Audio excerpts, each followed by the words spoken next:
All schools currently being used as quarantine centers are expected to be vacated by 9th June 2020. Hotels and lodges to accommodate returnees who can self-finance during the quarantine period have also been identified. With regards to education, Cabinet noted the detailed operational plan put in place by the Ministry of Primary and Secondary Education that was developed in consultation with stakeholders.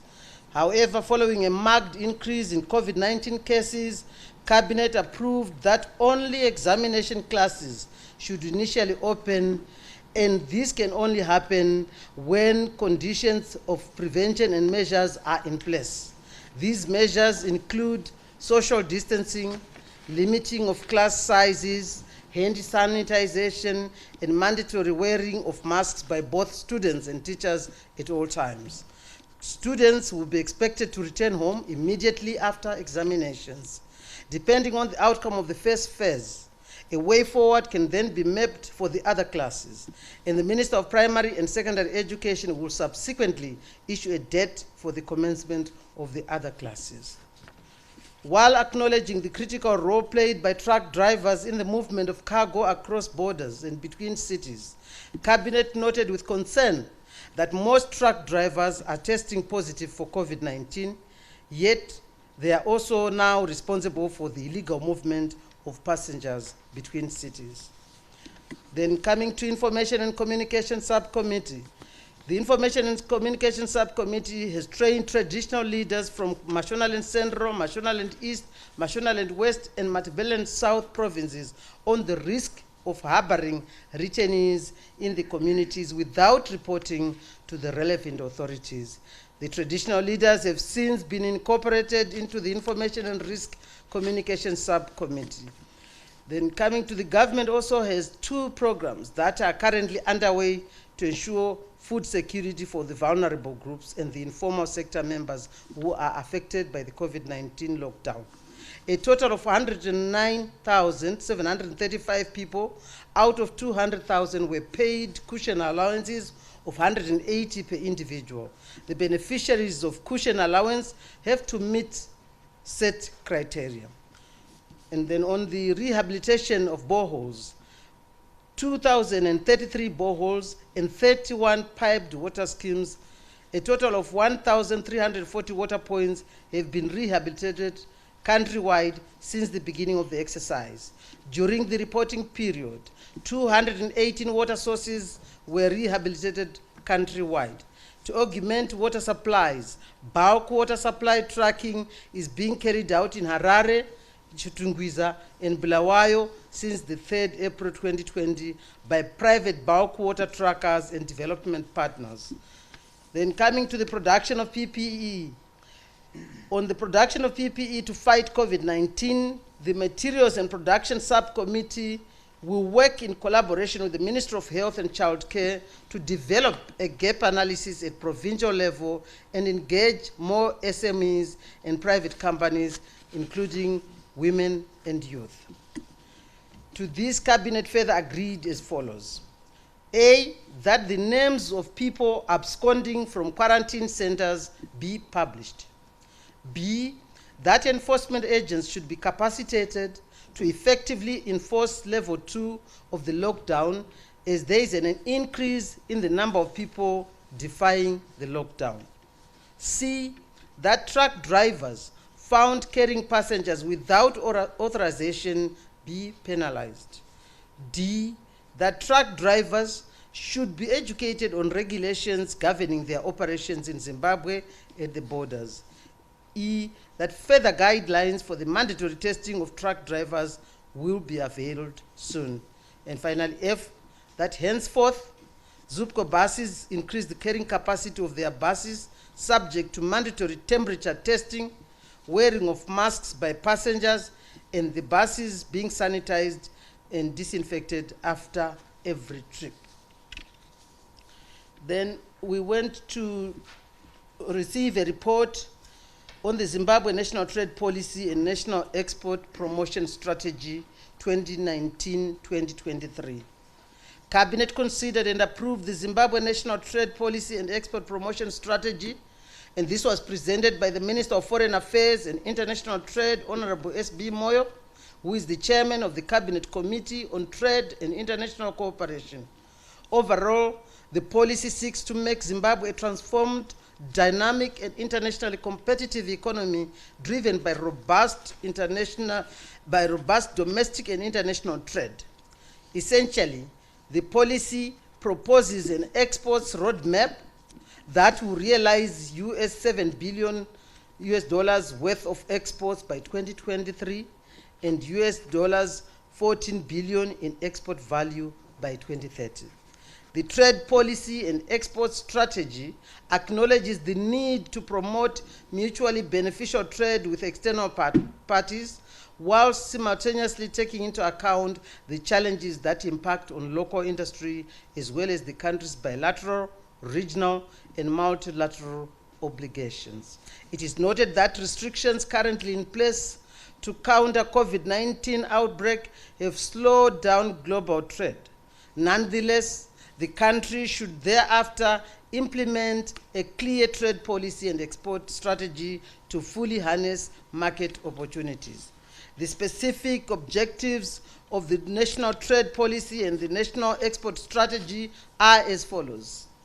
1, to promote free and fair trade. 2, to promote export-led production and industrialization.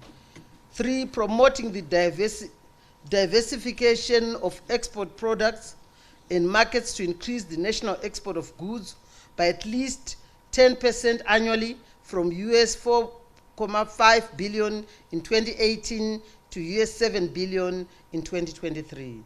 And 4, to improve the balance of trade position by at least 10% annually from $2.2 billion in 2018 to $1.2 billion in 2023.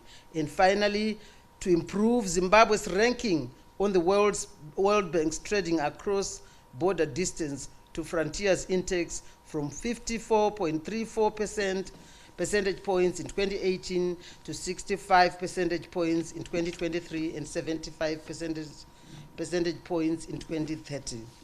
The broad policy measures include, among others, the following. A, developing and nurturing an export culture. B, establishment and operationalization of special economic zones. C, establishment of the Zimbabwe Export Promotion Council. D, resuscitation of the Trade and Economic Relations Committee as an interinstitutional consultative mechanism. E, promotion of trade-in services. F, implementation of tariff and non-tariff measures to enable importation of raw materials and capital goods in order to stimulate production and export of value-added products. And finally, G, regulating standards and quality for compliance with international standards in both imports and exports. The key implementation mechanisms of the national trade policy and export strategy include the development of self-specific trade plans, promotion of electronic commerce, and extension of preferential access to finances, trade support, and information for women and youth. On a related matter, Cabinet was advised that His Excellency, the President, Comrade E.U.D. Mnangagwa, would tour some export-oriented industries in Chimanimani and Chipinga on Friday morning. Then Cabinet also received reports on visits to selected projects on the 5th 100-day cycle. Cabinet received and noted the monitoring visit report by the Minister of State for Presidential Affairs and monitoring implementation of government programs on selected priority projects under the 5th 100-day cycle priority projects. The purpose of the visit was to expedite implementation as well as publicize government projects that are under implementation in the country's various provinces. Between 20 February and 27th March 2020, the Minister visited a total of 11 projects, 6 of which had been completed. The 6 completed projects are as follows. Kamsenzere Piped Water Scheme in Mount Darwin, in Mashonaland Central Province. Then the Community Information Center in Berengwa, Midlands Province. Then Food Production Enhancement Kami Prison, Bulawayo. piped water and degradation management through community gardening, Fula Rural District Council in Beitbridge, then Tugwi Mukosi frequency modulation transmission gap filler in Masvingo, and biodegradable solid waste management. To talk a bit on the Kamtsenzere piped water project, the 8.5 kilometer piped water scheme powered by a 4,020 watts solar panel and a 3 horsepower engine for supplying water to 21 points inclusive of Kamtsenzere Clinic, primary and secondary schools, as well as 9 villages. Then this scheme benefits an estimated population of about 3,020.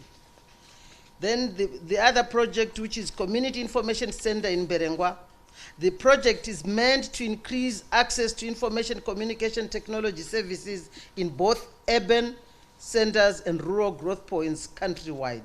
However, the smooth operations were being affected by power cuts. Then C, there's food production enhancement at Kami Prison. A total of 2,101 hectares were set aside for livestock production and 61 hectares for crop production, out of which 16 are under irrigation. The prison is also producing goat meat, pork, cowpeas, and sugar beans for consumption by inmates.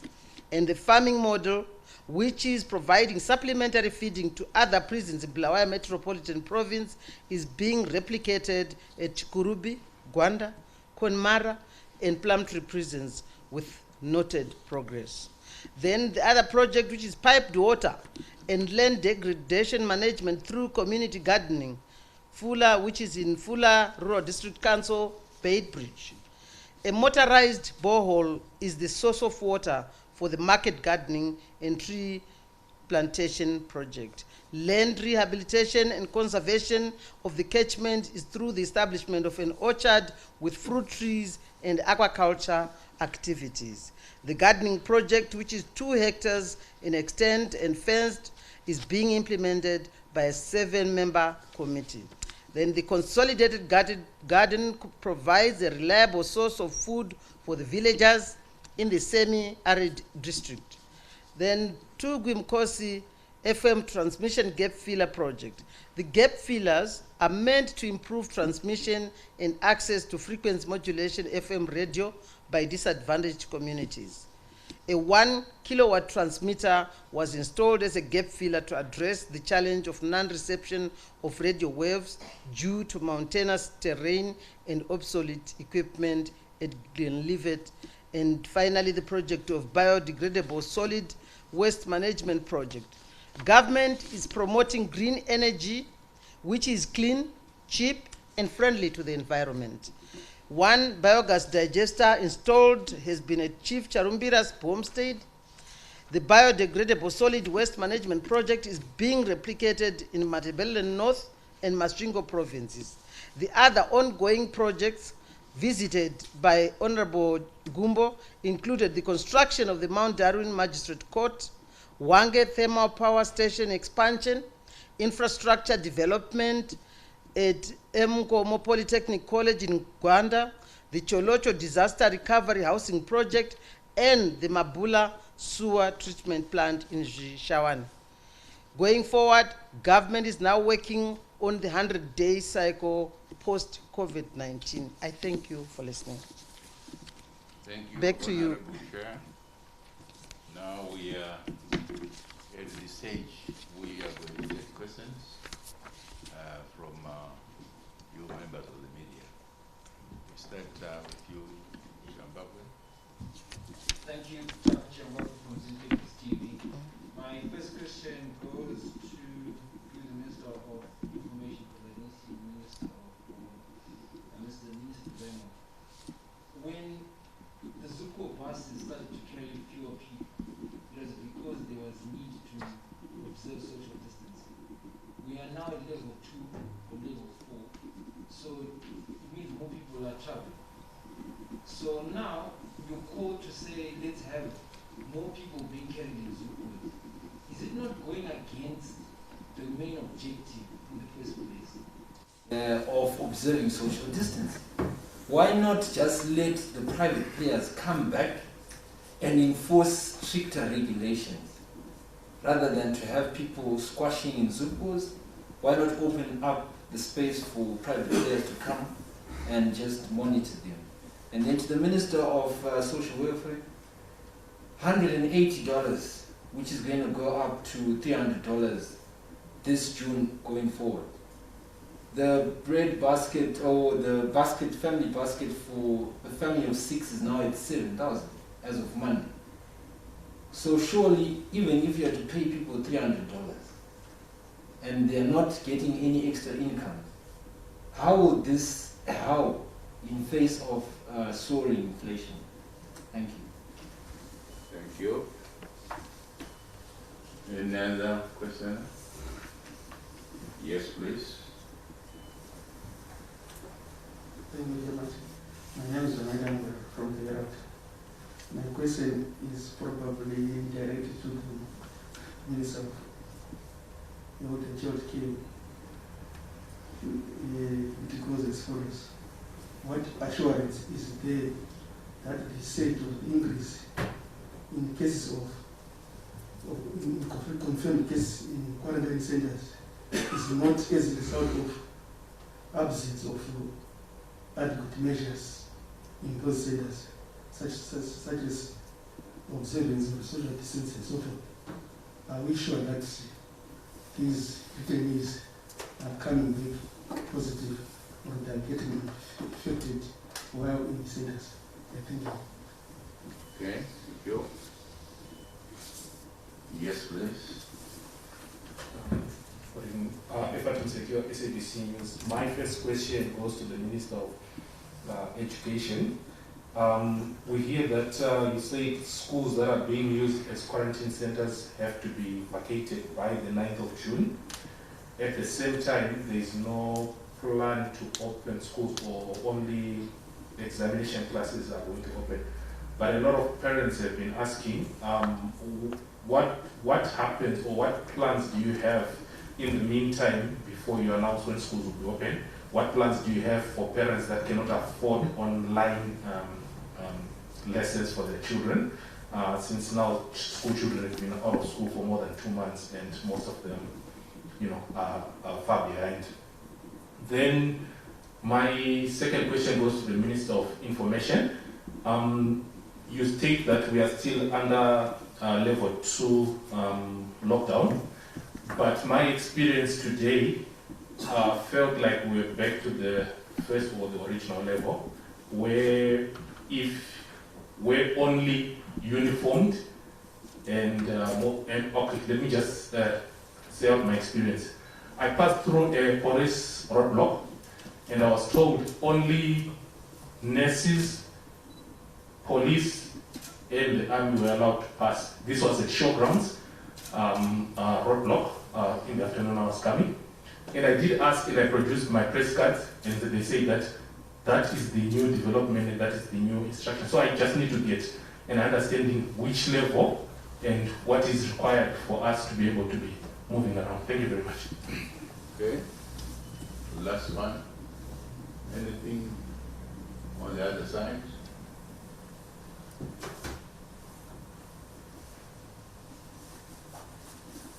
None. This side, I think for the first round, Honorable Minister, I think. we are done. Okay, very good. Excellent. Thank you very much, and thank you for all those very good questions. Takucha Mbakwe would like to know why is that we have moved back to put more to level. We're still at level 2. Let me just make it very clear.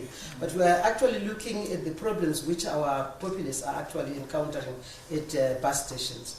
That is what is, we are responding to what we are a government which responds, which listens, which responds to the problems of the people. We are actually saying, let's make sure that we adhere to all the measures which are COVID-19 measures which have been put into place. But let's make sure that at least our people don't have to stay more than 2-3 hours waiting for buses to go home. As to why not private sector, I'm sure you know that government, ZUPCO, has actually been inviting all those with very good combis to come on board so that at least they can work together with them. So it's not like we are actually open for those who have got combis which are roadworthy to come to ZUPCO and work together with them.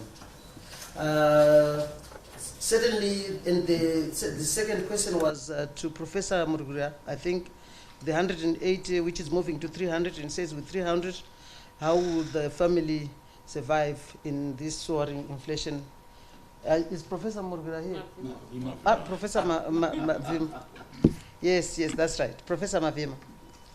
Thank you, Chair. I would like to thank TACU for that important question.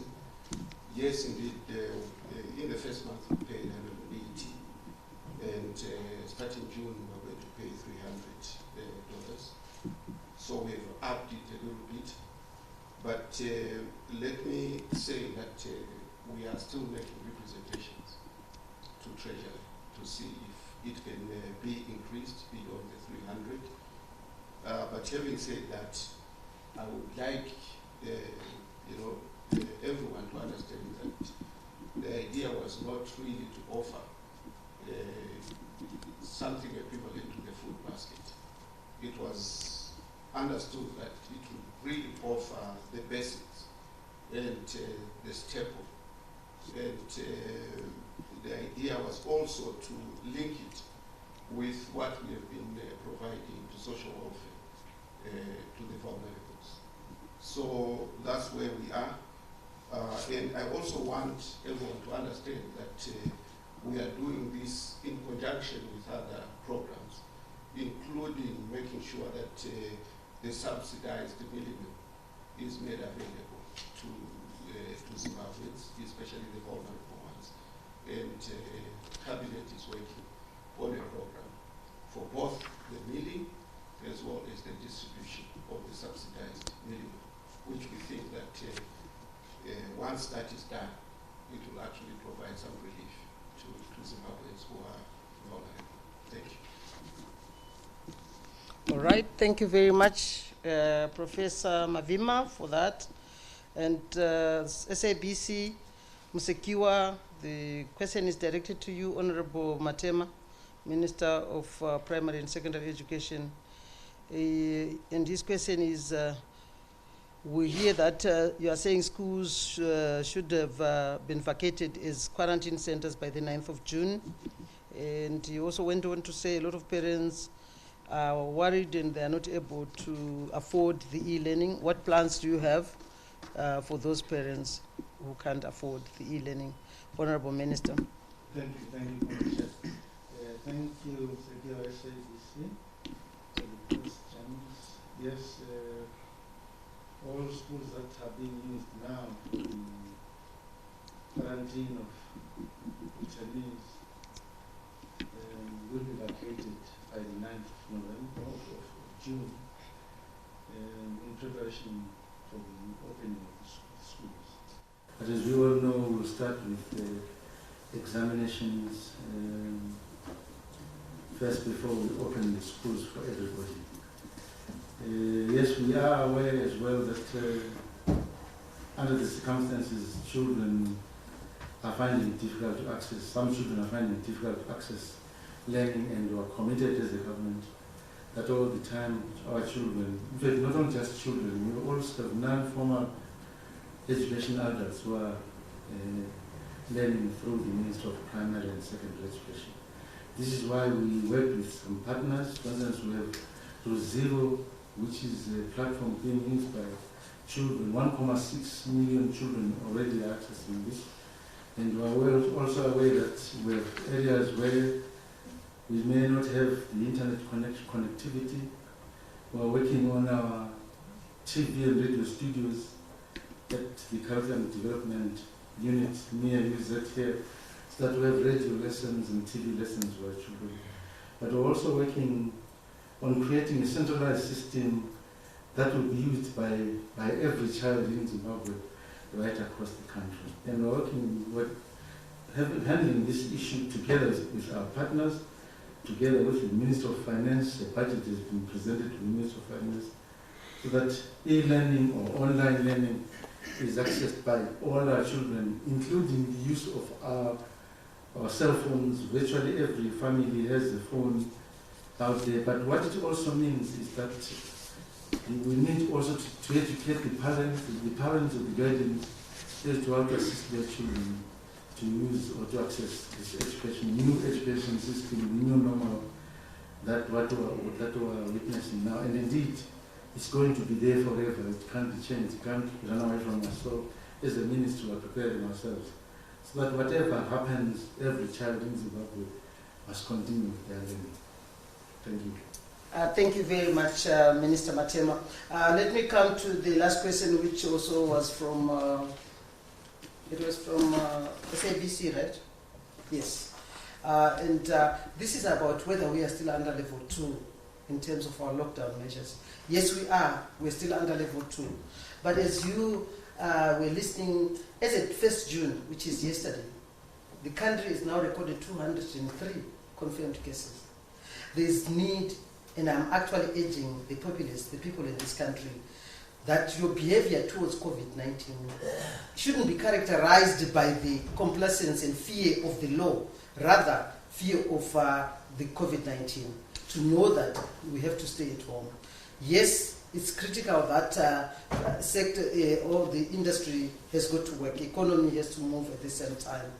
Only those essential services. And it is up to you to prove to the police that you are an essential service. Otherwise, we really are still very much encouraging our people to stay at home. Let's just not leave home when we don't have anything important to do out there. It's dangerous to ourselves, it's dangerous to our loved ones. We need to fight this COVID-19 together as a nation, and so that we can actually contain the spread of it. So there is nothing which has changed, I think. Back to you. What was one? There was one. There's something Yeah. for- Yeah. Oh, how did I miss that one?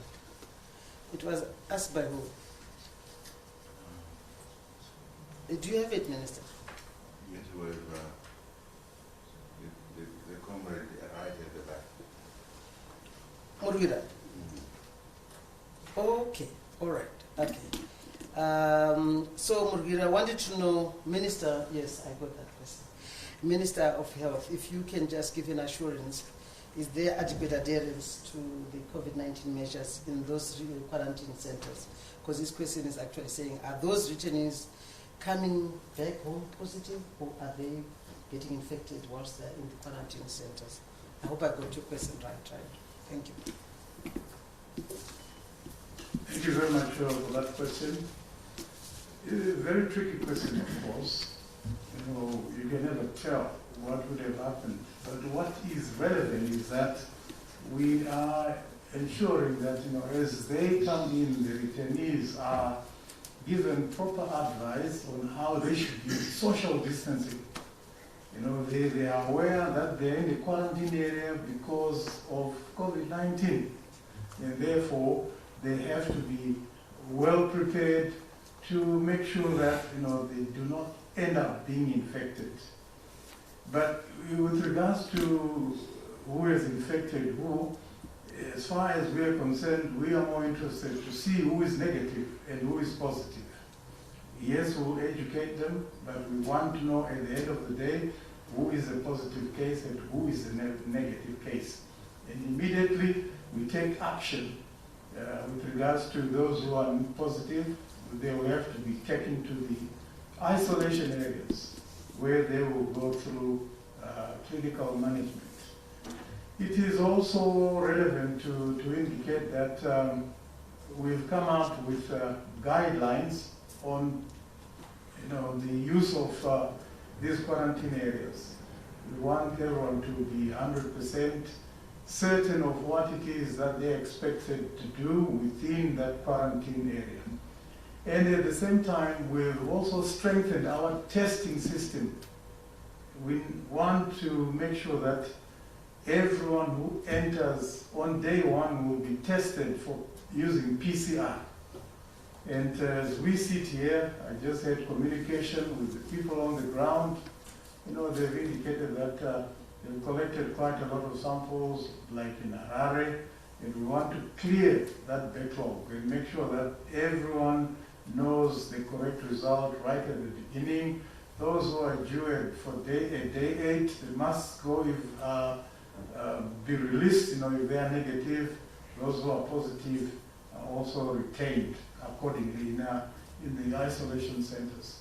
So really, the issue here is once someone comes into the center, we want to verify their status. That is a key issue, whether they're negative or whether they're positive.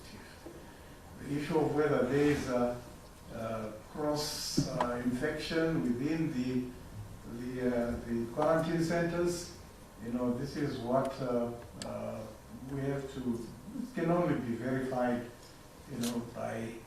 or it can be avoided by people, adhering to the measures or control measures, especially the social distancing, wearing of masks, and sanitization within that quarantine center.